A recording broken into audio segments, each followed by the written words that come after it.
నమస్తే సార్. మనము ఈరోజు గన్నేపల్లె గ్రామం గన్నేపల్లె గ్రామంలో ఒక రైతు సందర్శనం కోసం మరి ఈరోజు నిమ్మ తోటను పరిశీలించడానికి, నిమ్మ తోట యొక్క సాగు విధానం కోసము మనం గన్నేపల్లెలో నిమ్మ తోటను సాగు చేస్తున్నటువంటి వ్యక్తి మరి కాశీరాం అనేటువంటి వ్యక్తిని మనం రైతును కలవడానికి వచ్చాం. మరి ఈ యొక్క నిమ్మ తోట సాగు విధానాన్ని వారు మన మీడియాకు వివరించే ప్రయత్నం చేస్తారు.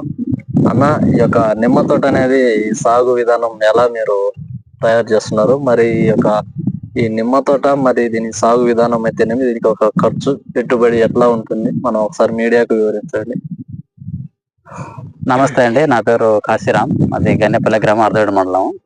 మేము పోయిన సంవత్సరంన్నర కాలం అయింది సార్ ఈ నిమ్మ చెట్లు వేసి.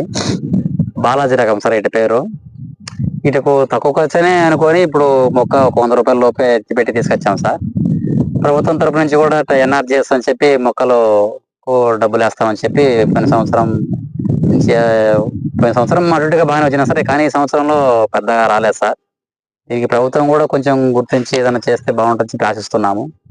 సో వచ్చేసి ఇటుకు నీళ్ళు వేయడం డ్రిప్ ద్వారా, అప్పుడప్పుడు 4 నెలల 3 నెలల మధ్యలో కటింగ్ ఒకటి, ఎరువు వేయడం, దోమకి ఒట్టి పుల్లకి ఇట్లా సింకు గజ్జి రావటకు తగినంత మందు కొట్టడం జరుగుతుంది సార్. కొందరు తెలిసిన వాళ్ళను, శాస్త్రవేత్తలను, ఫోన్ కాల్ ద్వారా కొంచెం అనుభవస్తున్న రైతులను సంప్రదించి తెలుసుకొని సొంతంగా చేసుకోవడం జరుగుతుంది సార్. ఇటు వయసు 1 సంవత్సరంన్నర పాటు అయింది సార్. కొంచెం అదే మధ్యలో కూడా అంతర పంటలు వేసుకోవచ్చు అని అవకాశం ఉంది, కానీ నేనే ట్రై చేస్తున్నాను సార్. కొంచెం ఏమైతే పనులు అవి ఉండి అది సార్. మరి మన గన్నేపల్లె గ్రామంలో మన నిమ్మ తోట పర్యవేక్షించడం కోసం మనం వచ్చాం. మరి దీనిలో భాగంగా ఈ యొక్క రైతు యొక్క కష్టాన్ని మరి వివరించే ప్రయత్నం చేసినాడన్న.